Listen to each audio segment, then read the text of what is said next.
In July of 2004, after traveling freely for 12 years, Bobby Fischer was arrested in Tokyo for having an invalid passport. Unbeknownst to Bobby, the U.S. had revoked his passport 1 year earlier. This was many years after his crime of playing the 1992 match. Why had it taken them so long?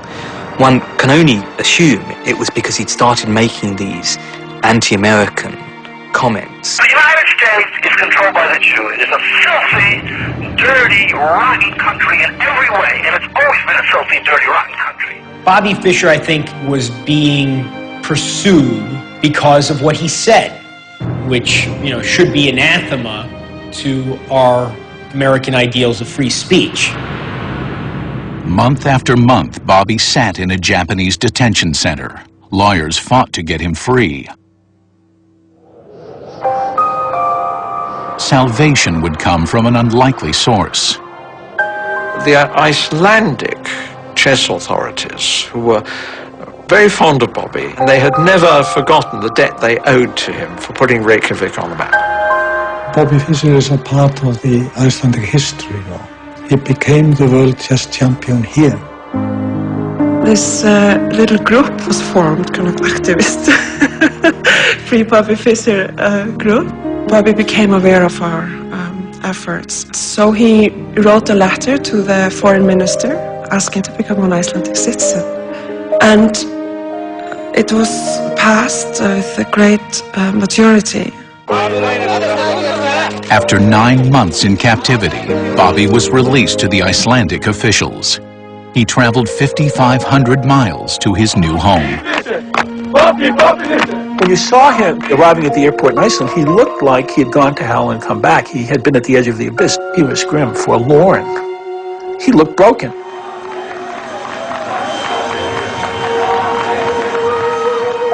Just days after arriving, Bobby held a press conference. Sorry for keeping you waiting. It was nothing but a kidnapping. The Jews told Bush to do this. Then Bush told Koizumi to do it. Then the U.S. government and the Japanese government sat down and decided Fischer must go to prison. He must be punished. He must be destroyed. How do you see things playing out here? Are you going to spend your time here? Are you going to travel? What is your name? Jeremy. Jeremy what? Shap. Your father was Dick Shap? He said, almost instantly, your father, he was a Jew, right? His father, many, many years ago, befriended me. Acted kind of like a father figure.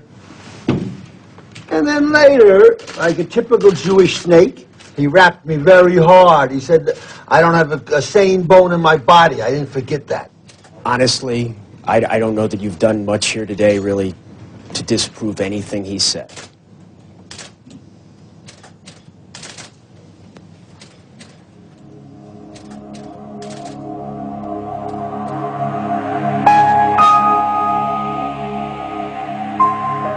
People here were not happy, about, well, why are we inviting this, raging anti-Semite to come to our country?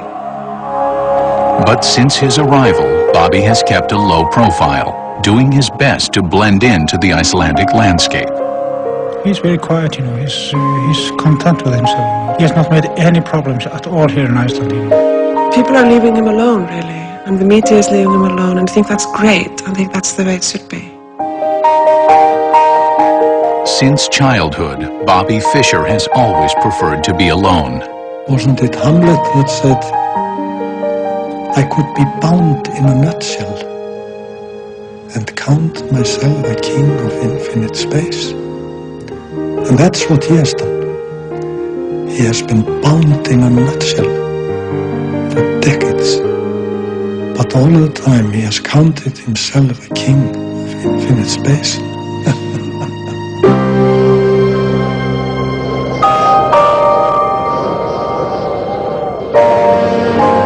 And so, Bobby Fischer, conquering American hero, lives in exile in a modest apartment on a remote island just below the Arctic Circle, alone. When I think about him, I feel very sad indeed. Look what he did to himself. Every game that wasn't played is a tremendous loss in a sense, because it was wonderful to watch him play.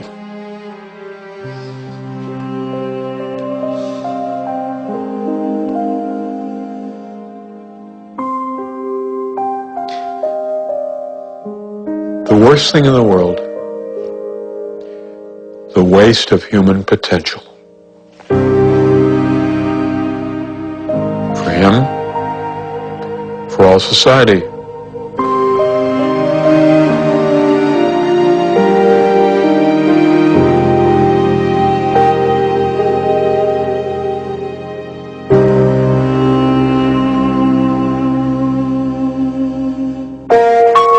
They have a way with words. A way with